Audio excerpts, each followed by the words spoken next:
Welcome to The Last Word. He's Chris Popes, and I'm David Jenkins, and I'm looking a little hot here. We've been out covering baseball, but he covers it from the air conditioner.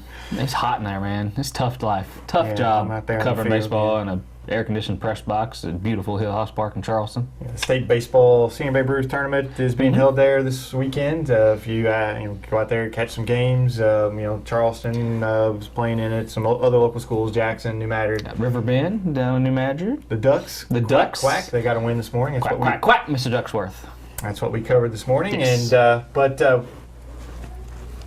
hate baseball. So let's move to some football. Let's move to some football, and we have some football coaching news. Kelly, coaching change. Lance Powers is our new head coach. It's kind of late in the year to make a change like this, but it wasn't. It was just kind of a resignation followed by a quick hire. Yes, former coach Kenneth Redinger resigned, I believe, on July 2nd. Going to Lone Oak, Arkansas. Going to Arkansas as an assistant football coach down there. Differences of opinion between him and the administration. I've heard a few other things. I've heard he was wrongly done. I heard it was just a difference of opinion. I've heard different things, and we may never know the true reason why this is going down. But Redinger was quoted as saying that it was just a difference of opinion between the administration, and sometimes, unfortunately, that happens. It really does, and I think Coach Redinger did an amazing job starting that program. And starting a football program has got to be one of the most stressful, hard things to do in a school that's just not used to football. And he did it. I think he did it rather beautifully, to be honest with you. Right. It's difficult to do, and they did it well. They started out through the JV. Did it the right way. You're right. They built the JV, then they started varsity last year, and won 4 games their first year out, and that was a good thing. Now they're getting in the SEMO conference, which I think is just another step for them to won't be this year, but it'll be the following year. But I think that's going to help them improve. And Lance Powers, he was a girls soccer coach, was an assistant under Redinger for a number of years, however. Last 2 years, I believe. 2 years. He's a guy who knows the program. He's familiar with it. It's not going to be a step back. So I think that's a positive for them. Yeah, he's been very well received, and that's a good sign. And for those of you who don't know, Coach Powers, he was the head coach for the girls soccer program who just started varsity as well. So things are changing at Kelly, growing in their athletic sports, and when that happens, there's going to be some things that happen as far as coaches resigning and the way things happen. And I'd kind of like to get your reaction as to how it happened, to be honest with you. He apparently went to the school, doors were locked, and he left his resignation on the windshield. And I don't typically, Kenneth Redinger is a stand-up guy. I think that was kind of a wrong move on his part. There's better ways to do it. There is. You can't tell me. It doesn't look good. Okay, maybe you don't have a key to unlock the door to get in it, but you got phone numbers, and there's something you can. There's better ways to do it than just leaving your resignation on a windshield wiper. But obviously that relationship there had soured, and we'd been hearing some rumblings about the relationship between him and some of the people within the school for the last several months, I think, and I think it just boiled to a head. And obviously when you're done at that point, and he got another job too. It's not like he just couldn't he had something else to go to. So I would have liked to have seen him handle that a little bit better. But other than that, I mean, you hate to see it happen, but it happens all the time. I think it's one of those things. Things came to a head, and like you said, it just soured, and they just had no other way to. I think there was other ways to handle it, but he was at the end of his rope, I believe. Right. That action shows he's just kind of at the end of his rope and didn't want to deal with it anymore. It happens. I think we all at some point in some things just get to the end where we just start. That's it. Can't take any more. And he was maybe there, and but I would have liked to have seen him handle it a little bit better. He didn't meet with his. For me, meeting with the players is the big thing that he didn't do, and I know that there was some times that he was going to do it that were canceled, but he's got phone numbers, he's got ways to get in touch with them. I mean, you can still call them together, I think, and tell them in person. I didn't like that, but I thought, I'm like you. He did a great job at Kelly getting that program started, and now it's up to Coach Powers to continue that and build on it. It's kind of a wait and see for Coach Powers to see how that Kelly football program. They got some guys coming back. Maurice Davis, he's a track athlete. He's won a state championship in track. He's a fast guy. He's probably going to be one of the, obviously I would think be his focal point in the offense. And we'll just a wait and see for that Kelly program. Second year, still can't expect too much, but 4 wins is a good building point for sure. I expect them to be better than they were last year. There's there's a lot they've done a lot over the summer. They did a lot in the weight room. Another year in the weight room. You hear Coach Pixley at Kennett say it all the time. Another year in the weight room. That you see where that took them. Right, and that does big things. So I'm anxious to see what Kelly can do this year. Could 5-6 wins, maybe a winning season for second year. You never know. Speaking of another coaching change, we have a new head coach at Richland High School for basketball head coach.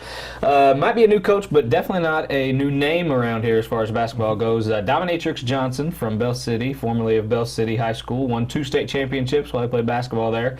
Get his first head coaching varsity job here in Missouri, and it's very nice to see a guy like that who had an impact that he did in high school to come back and get a coaching job, because he knows the area, he knows what's going on in Missouri basketball, and he seems he's a very bright guy, he's a very charismatic guy, and he can come in and I think can turn a program like Richland around rather quickly. Yeah, Richland hit a home run. Yeah. Richland really, for them to be searching for a coach so late in the season, for them to land somebody like Dom Johnson, I think that's just a fantastic hire for them. Like you said, he's from the area, he knows the area. But not only that, he went to Three Rivers, and then he went to Illinois State, I believe, and played there, played overseas. Yeah. I mean, he's played some professional basketball. I mean, that's a big thing. Kids are going to respect that. They're going to listen to him. And I think he's going to be great for the program. They've got some talent there a little bit. There's some young talent that's kind of coming up through the ranks, and it'll be nice to see what he can do. I mean, I covered him whenever he was at Bell City some, and he was fun to watch and was a really good player. Yeah, and what he said to me is, he's going to kind of establish his program now and just kind of have the kids learn, because learning the game and learning the way to do it is half the battle. You have to change that mindset at Richland, and if there's a guy that you want to listen to and learn from, it's Dominatrix Johnson, because like you said, he's seen a lot of different basketball, and he's only 29 years old. So he might still be playing if he would have blown out his knee. Exactly. So. Yeah, he could still definitely be playing pro overseas if he didn't have that injury. But like you said, at Richland, it's a great hire for them. I expect a lot of big things from them. I know the talent level probably isn't where it needs to be right now to just completely start competing for district titles right away, but that'll come as long as he's that head and continue to build this program. Right, and they've got some hard workers in the school. Yeah. They've got a couple of kids that can play a little bit, and they've got some kids coming up through their junior high program. It's been getting better each and every year. So he's going to have some stuff to work with, and like I said, you get down there and you start working with these kids early. Coach Klein did a good job of that, getting down in the junior high ranks and working with them early, and I think Dom's just going to build on that, and I think it's going to help.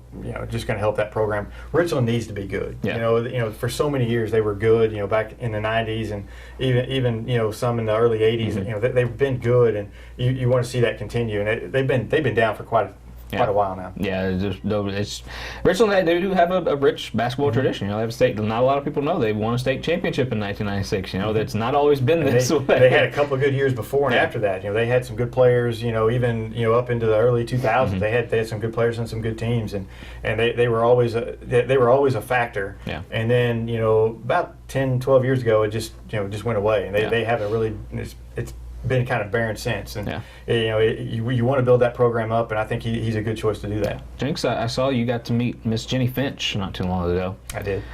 Yeah, it was a highlight of his. I did. Month. There's pictures all over the place. There is. There's one picture. There's a few pictures of you smiling with old Miss Jenny, and I really enjoyed watching her speak at the SEMO Ball Awards. She knows what she's talking about. Obviously, she's an Olympic gold medalist. She's a college softball World Series champion. She's pretty hot too. Just throw that in there. Just throw that in there. Yeah, she's very tall. She is tall. I mean, I'm a short guy, and she just makes me look like just even shorter. It was ridiculous. She's snuggled up closer to me, though. We'll say that. Whatever. Anyway, SEMO Ball Awards. It's a big hit. The high school kids love this. It's a chance for them to it's their own version of the ESPYs. Oscars. The Oscar. They dress up. Girls are wearing these nice dresses and stuff. I'm like, good grief. I wasn't expecting the I guess the attention that the girls, you know, a lot of times girls are kind of, you know, not the ones, but they really loved it. Yeah. I mean, you know, the girls from a lot of these schools came out and everything, and it was a good deal, and you know, it was a lot of the guys too. The ladies of the SEMO Ball Awards definitely outshine the guys in the SEMO Ball Awards as far as the glitz and glamour. Yeah, and the appearance. the guys don't dress. They don't. You know, They don't. We need to step our game up a little bit, fellas. I saw some guys that just needs to just kind of step up a little bit. A lot of bow ties. Bow ties is a thing. Apparently That's the thing. I didn't see you in a bow tie. Though. I didn't. I was behind the scenes. There was no need for me to dress up at all. But anyway, I would be remiss if we didn't mention some of our local athletes. Willie Jimerson was awarded the Basketball Player of the Year for all of the area, which I think is. I mean, we had just a great abundance of great players this year, like we usually do anyway.